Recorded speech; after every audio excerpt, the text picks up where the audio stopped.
oh. Tapos sabi nila, pag makakita ka ng rainbow, pwede ka mag-wish. Ayan po. Ang ganda yun. Kaya may rainbow kasi medyo may ulan po dun sa gawing hulo. Tsaka ang explanation kasi ng iba, ano lang daw, reflection. Pag nagsama yung sikat ng araw tapos yung ulan, ayun, saka nagpapakita si rainbow. Ang ganda yun. Yan. Dadasig tayo dun sa bukid nila kay Apeng.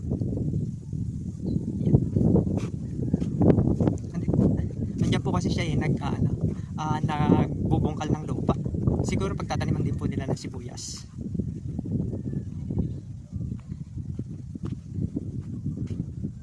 Ayun, ang tingkad ng pagka-rainbow niya dito sa gawin na to.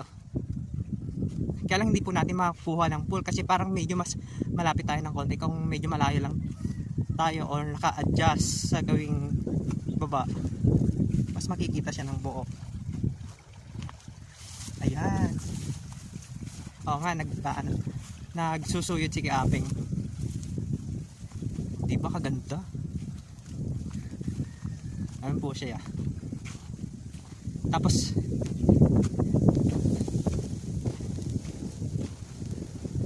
ayan. Ayun, ang tingkad po dito sa gawin dito.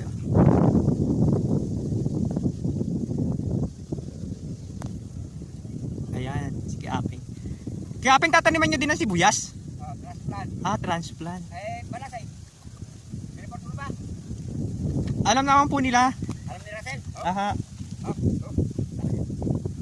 Ay, eto yung ano nung yung pinicturean ko kayo nag-aararo. Tapos binidyohan ko din na naghahatak dito. Alam ni Russell na. Aha. Ano ba itanim dito na unang derek?